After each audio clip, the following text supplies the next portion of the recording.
जय माता दी। जय माँ कामाख्या। माँ भगवती जगत जननी आद्य शक्ति भवानी और परम पिता परमात्मा आपको सुखी रखे, स्वस्थ रखे, प्रसन्न रखे। सुबह सुबह की सबको राम राम।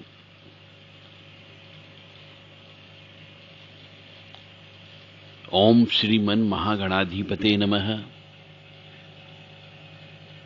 हम कोई भी कार्य करते हैं तो घर के अंदर पंच देव की पूजा सबसे पहले करना चाहिए। सूर्य उदय के पहले उठ जाना चाहिए तो आपके यहां लक्ष्मी जी की कृपा बनी रहेगी। आज हम आपको सिर्फ प्रश्नों के उत्तर ही प्रदान करेंगे। तो सबसे पहला प्रश्न हमारे पास आया है कि साहब घर में बरकत नहीं होती, ऋण में जी रहे हैं, पैसे की कमी हमेशा बनी रहती है। देव राधा ट्रस्ट सत्यवाणी चैनल से आप आध्यात्मिक ज्ञान की गंगा के माध्यम से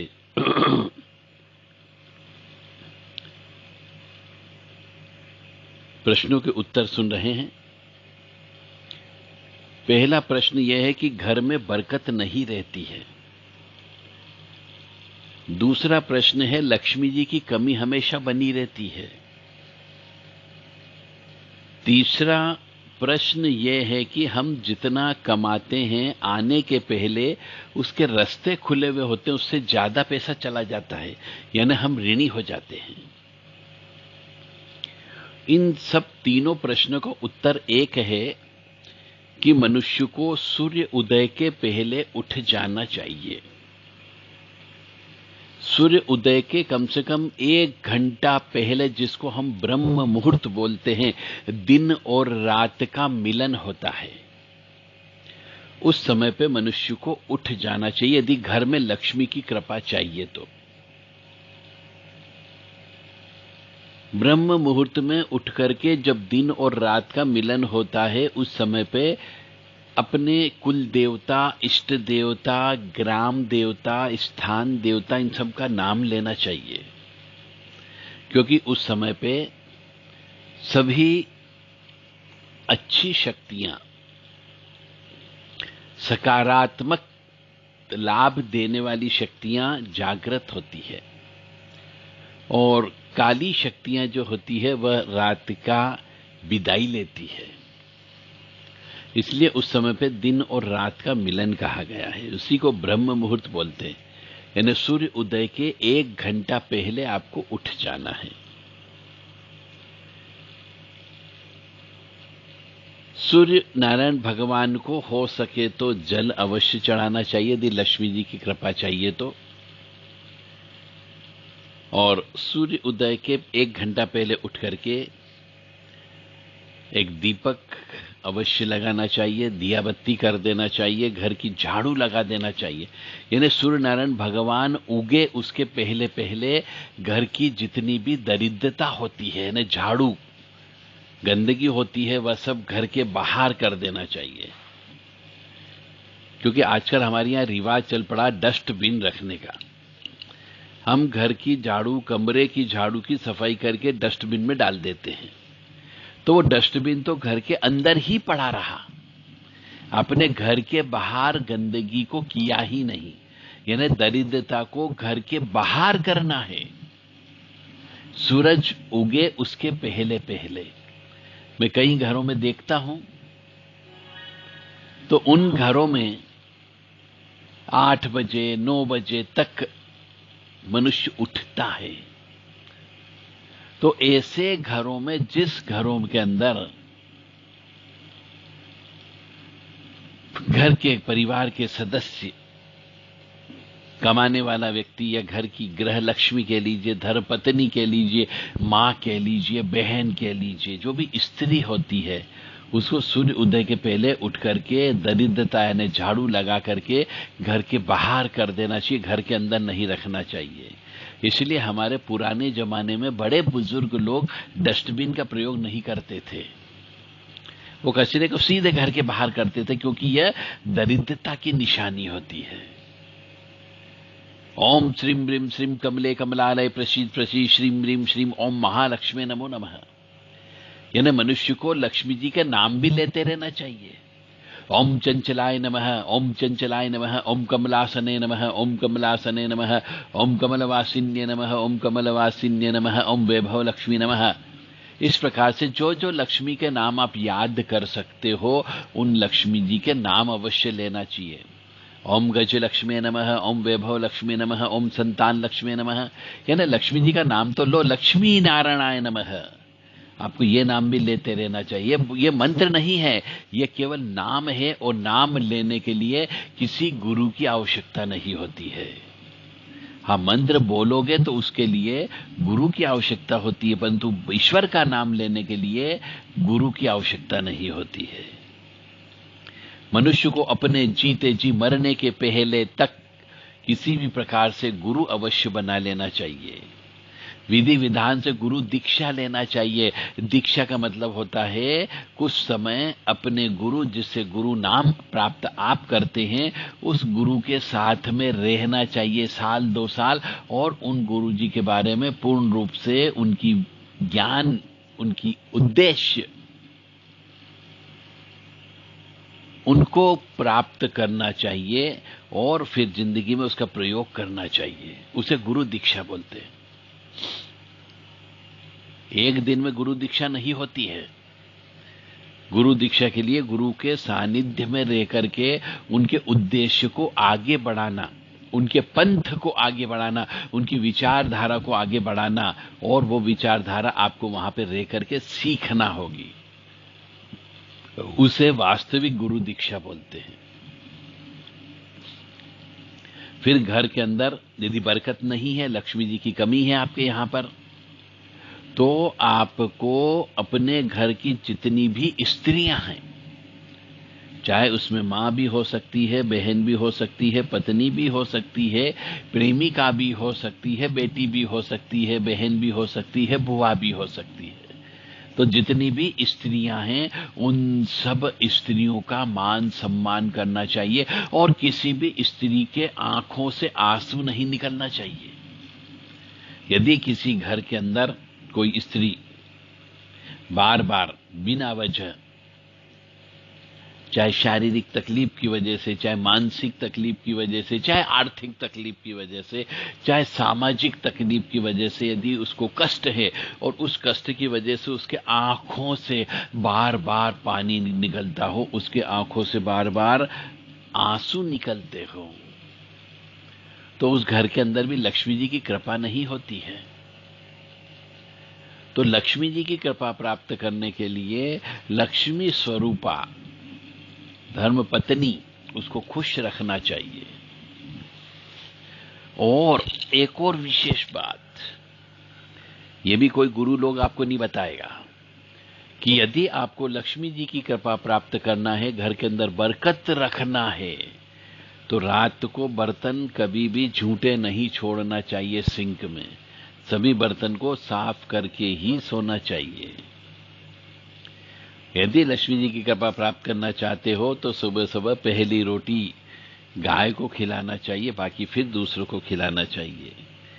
लक्ष्मी जी की कृपा प्राप्त करना चाहते हो तो अपनी धर्म पत्नी जो विवाहिता हो, भगा करके नहीं लाए हो, कन्यादान स्वरूप अपनी स्त्री को आपने उसके पिता से विधि विधान से फेरे लेकर के पत्नी बनाया हो, धर्म पत्नी बनाया हो, उसे संतुष्ट रखना चाहिए सहवास संभोग में।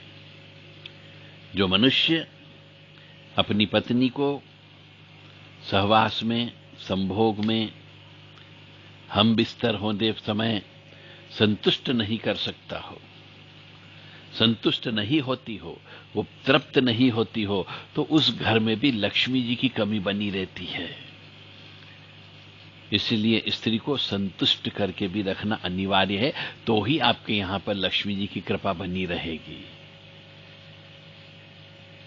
और घर के अंदर शुद्धता, स्वच्छता, पवित्रता मेंटेन होना चाहिए। अब आप कहेंगे हमारे यहाँ तो बहुत शुद्धता, स्वच्छता, पवित्रता रहती है, फिर भी हमारे यहाँ बरकत नहीं है। तो इसका अर्थ केवल शुद्धता, स्वच्छता, पवित्रता का मतलब ये नहीं कि आपने सिर्फ झाड़ू लगा दी, पोंछा लगा दिया, कपड़े साफ सुथरे पहन लिए, नहीं, ये तो है ही। पर घर के अंदर कबाड़ खाना भी नहीं होना चाहिए। घर में स्त्री जब मासिक धर्म से होती है, रजस्वला से होती है, उस समय उस स्त्री को किचन में ही नहीं जाना चाहिए, किचन में नहीं जाना चाहिए, खाना नहीं बनाना चाहिए, झाड़ू पोंछा नहीं करना चाहिए। ये सब बात का यदि आप ध्यान रखोगे तो आपके घर के अंदर लक्ष्मी जी की कृपा बनी रहेगी। अन्यथा लक्ष्मी जी रुष्ट रहेगी, आप ऋण में जीते रहोगे, जो कमाओ के ब्याज में देते चले जाएंगे, आपका दिमाग काम नहीं करेगा। और जब आपका दिमाग काम नहीं करेगा तो निश्चित तौर से नुकसान अवश्य होगा। घर के अंदर हर अमावस्या और पूर्णिमा के दिन सीधा नामक चीज जो होती है, सीधा यानी कच्चा आटा, कच्ची दाल, चावल, नमक, मिर्च, मसाला, राई, जीरा, हींग, मिर्च, हल्दी, ये सब चीज भी मंदिर में या किसी ब्राह्मण को घर बुला करके दान देना चाहिए हर अमावस्या और हर पूर्णिमा पर, जिससे घर के अंदर बरकत बनी रहती है, लक्ष्मी जी की कृपा बनी रहती है। आपको दान अवश्य देना है। अपनी मेहनत की कमाई, यहां पे शब्द में प्रयोग कर रहा हूं, अपनी मेहनत की कमाई का 5% हिस्सा दान धर्म में लगाना है, यज्ञ करने में लगाना है। और वर्ष में, पूरे वर्ष में कम से कम एक बार उस 5% राशि का पुण्य के काम में अवश्य खर्च करना ही करना है। अब आप चाहो तो हर महीने खर्च कर लो या फिर एक साथ खर्च कर लो, पर अपनी मेहनत की कमाई का 5% हिस्सा आपको दान धर्म में लगाओगे तो ही आपके यहां लक्ष्मी जी की कृपा बनी रहेगी, अन्यथा लक्ष्मी जी की कृपा नहीं बनी रहती है। अब 5% हिस्से में आप अपने घर में श्री दुर्गा सप्तशती का हवन करवा सकते हो, अखंड रामायण का पाठ करवा सकते हो, हनुमान जी का हवन करवा सकते हो, श्रीमद् भागवत कथा पुराण करवा सकते हो। ये सब कार्य अवश्य कराना चाहिए। और दोनों नवरात्रि में अष्टमी या नवमी के दिन हवन अवश्य करना चाहिए या करवाना चाहिए। शिवरात्रि के दिन रुद्र अभिषेक अवश्य करवाना चाहिए। साल में कम से कम महीने में एक बार हनुमान जी को चोला अवश्य चढ़ाना चाहिए। वर्ष में एक बार कुछ मंदिरों में जाकर के झंडा, ध्वजा अवश्य लगवाना चाहिए। अगर ऐसा करते रहे तो आपके यहां पर लक्ष्मी जी की कृपा बनी रहेगी। यानी सिर्फ 5% राशि, अपनी कमाई का 5% हिस्सा आपको दान धर्म में लगाना है, तो आपके यहां लक्ष्मी जी की कृपा बनी रहेगी। यदि आपने इन नियमों का भी पालन कर लिया अपनी जिंदगी में, तो लक्ष्मी जी आपके घर से कभी नहीं जाएगी। फिर लक्ष्मी जी की कोई न कोई स्तुति भी याद कर लिया करो। सबसे अच्छा है लक्ष्मी जी के जो अष्टोत्तर शतनाम होते हैं उनको याद कर लेना चाहिए। लक्ष्मी जी के 12 नाम रहते हैं उनको याद कर लेना चाहिए, या फिर लक्ष्मी अष्टकम याद कर लेना चाहिए ताकि पापों का नाश हो सके। गाय को रोटी अवश्य देना चाहिए, कुत्ते को रोटी अवश्य देना चाहिए, मछली को देना चाहिए। और ये यहां तक कहा गया कि जो पक्षी होते हैं उनके लिए भी निकालना चाहिए, और जो चींटियां होती हैं उनको कसार अवश्य देना चाहिए, ताकि ये 5 मुख प्राणी जानवर भी प्रसन्न यदि रहेंगे तो भी आपके यहां लक्ष्मी जी की कृपा बनी रहेगी, शत्रु आपसे दूर रहेंगे। नमस्ते अस्तु महामाय श्रीपीठे सूरपूजिते शंख चक्र गदा हस्ते महालक्ष्मी नमस्तुते। नमस्ते गरुड़ारूढ़े कोलासुर भयंकरी सर्पाफरे देवी महालक्ष्मी नमस्तुते। सर्वज्ञ सर्वरदे सर्वदुष्ट भयंकरी सर्वदुखरे देवी महालक्ष्मी नमस्तुते। सिद्धि बुद्धि प्रदे देवी भुक्ति मुक्ति प्रदायिनी मंत्रमूर्ते सदा देवी महालक्ष्मी नमस्तुते। स्थिर सुष्महारोदे महाशक्ति महोदरे महापापहरे देवी महालक्ष्मी नमस्तुते। पद्मासन स्थिते देवी परम ब्रह्म स्वरूपिणी परमेशी जगन्मात्र देवी महालक्ष्मी नमस्तुते। श्वेतांबरधरा देवी नाना अलंकार भूषिते जगत स्थिते जगत मात्र देवी महालक्ष्मी नमस्तुते। तो इस प्रकार से आपको महालक्ष्मी जी का नाम लेना है। ओम श्रीम ह्रीम श्रीम कमले कमलालय प्रसीद प्रसीद श्रीम ह्रीम श्रीम ओम महालक्ष्मी नमो नमः। ये नाम लेते हुए आप गाय का सूखा गोबर का कंडा होता है, यानी गाय का ही होना चाहिए, इस बात का अवश्य ध्यान रखें। तो गाय के सूखे कंडे के ऊपर जला करके आपको घी, शक्कर, गुड़, काले तिल ये अवश्य छोड़ करके उसकी धुनी पूरे घर में घुमाना चाहिए। इससे भी घर के अंदर लक्ष्मी जी की कृपा बनी रहती है। इस प्रकार से यदि आप अपनी जिंदगी को जीते हो तो जीवन में लक्ष्मी जी की कमी नहीं होती है। हमारे पास अधिकांशतः इसी प्रकार के प्रश्न आते हैं कि हमारे यहाँ लक्ष्मी जी की कमी है, धन की कमी है, मेहनत करना चाहते पर मेहनत का फल नहीं मिलता है, बरकत नहीं होती है। तो अब आप अपने अंदर अपनी अंतर आत्मा में झांक करके देखो और पति पत्नी दोनों मिलकर के इसको सुनो और फिर महसूस करो कि आपने अपनी जिंदगी में कितनी गलतियां की है, क्या इनमें से कितने का पालन आप कर रहे हो।